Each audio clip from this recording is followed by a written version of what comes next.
Dalam seleksi penerimaan peserta sekolah kedinasan, ada beberapa tahap tes seleksi yang perlu dilewati sebelum resmi lolos menjadi taruna. Di antaranya mulai dari tes SKD, psikotes, kesemaptaan, kesehatan, mental ideologi, dan pentuhir.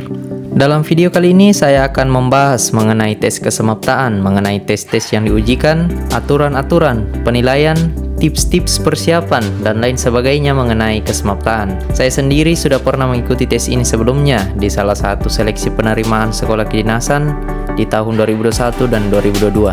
Sehingga saya juga dapat menceritakan pengalaman pribadi saya kepada teman-teman agar mendapat gambaran mengenai tes kesemaptaan.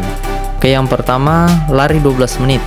Dari pengalaman pribadi saya mengikuti tes ini, di tahap lari 12 menit, setiap peserta diberikan waktu 12 menit untuk mengelilingi lintasan lari sekuatnya dan semampunya. Pada tes ini, di tahun 2022 saya mampu lari hingga 3000 meter atau sekitar 7,5 putaran lintasan yang berjarak sekitar 400 meter. Tetapi di tahun sebelumnya saya hanya mampu berlari 2700 meter karena kesalahan saya yang terburu-buru langsung berlari cepat di awal. Saran dari saya, di putaran awal, teman-teman jangan menghabiskan terlalu banyak energi. Gunakan 50% kemampuan di tahap awal dan kemudian intensitas kecepatannya ditambah sedikit demi sedikit di setiap putaran. Jangan terlalu memaksakan diri di awal dan keluarkan sepenuhnya kemampuan di menit-menit akhir. Paksakan diri seoptimal mungkin. Untuk penilaiannya sendiri, teman-teman perlu mencapai minimal 5,5 putaran atau sekitar 2,5 km dan 5 putaran atau sekitar 2 km untuk putri. Untuk persiapan sebelum mengikuti tes, teman-teman harus sudah mulai rutin latihan minimal 6 bulan sebelum tes SMAPTA dimulai. Sebelumnya jangan asal berlari, tetapi buatlah variasi latihan mulai dari interval, long run, easy run, fartlek, hill run, drills, dan sangat penting untuk strength training atau latihan kekuatan otot minimal 2 kali seminggu. Saya rasa cukup banyak di Google ataupun YouTube yang membahas cara atau pola latihan tersebut yang bisa teman-teman cari dengan mudah.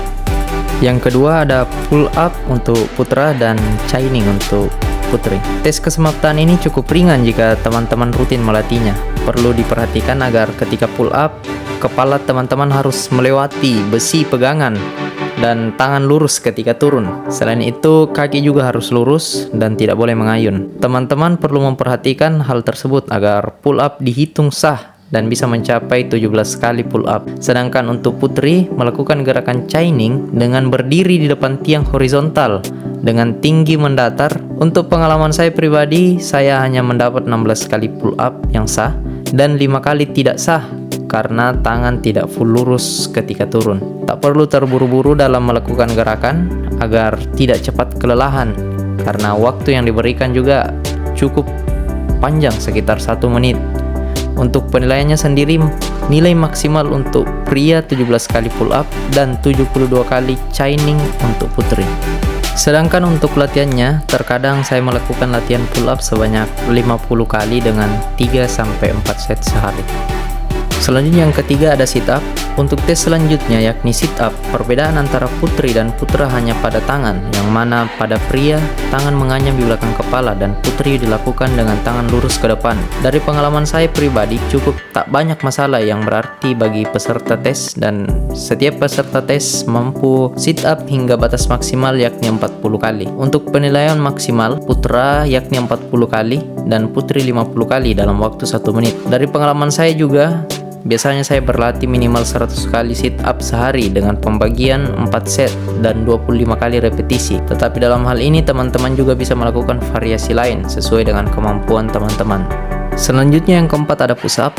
Dalam tes ini terdapat perbedaan pola antara pria dan wanita, yang mana pria push up dengan bertumpu pada ujung jari kaki dan putri bertumpu pada lutut. Di sini teman-teman harus memperhatikan gerakan push up yang sah agar tak ada gerakan yang tidak sah. Untuk penilaiannya, dalam 1 menit maksimal 43 kali untuk putra dan 37 kali untuk putri. Sedangkan untuk latihannya sendiri, terkadang saya latihan push up minimal 100 kali dengan pembagian 3-4 set sehari dan saya merasa cukup ringan ketika menghadapi tes kesemaptaan. Selanjutnya yang kelima ada shuttle run. Tes yang satu ini peserta diwajibkan berlari secepat mungkin mengitari dua patok besi dengan membentuk angka 8 dan dilakukan sebanyak 3 putaran. Semakin cepat perolehan waktunya, maka nilai yang didapatkan semakin baik pula. Tak ada perbedaan antara pola lari pria dan wanita di tahap ini. Dari pengalaman saya, cukup sulit mendapatkan waktu cepat dalam tahap ini karena keseimbangan dan kecepatan lari yang saya miliki kurang baik, sehingga waktu terbaik saya ada pada 17 detik. Untuk latihannya sendiri, teman-teman perlu banyak melatih lari angka 8 dengan berlari secepat mungkin dan refleks untuk memutari tiang. Kemudian yang terakhir ada tes renang.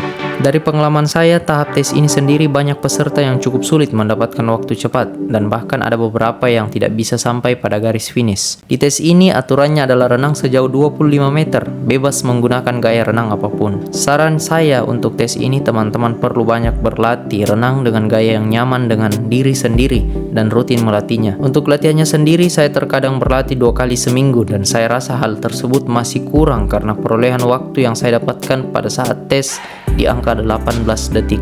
Itulah tadi tahap-tahap tes kesemaptaan sesuai dengan pengalaman saya mengikuti tes seleksi penerimaan calon taruna di sekolah kedinasan. Tips dari saya, jangan terlalu menghabiskan tenaga dan waktu untuk latihan fisik karena diperlukan juga fokus untuk belajar materi-materi, latihan soal, psikotes, wawancara, dan tahap tes lainnya yang mana konsentrasi belajar akan kurang jika teman-teman terlalu lelah melatih fisik. Saya pribadi hanya melatih fisik tak lebih dari 2-3 jam sehari. Bahkan dalam seminggu saya menyempatkan sehari untuk istirahat tanpa latihan fisik untuk memulihkan otot-otot. Hasil kesemaptaan saya sendiri untuk tes berada di atas rata-rata, tetapi perlu pula latihan yang terjadwal, bervariasi, dan rutin, serta jangan sampai overtraining.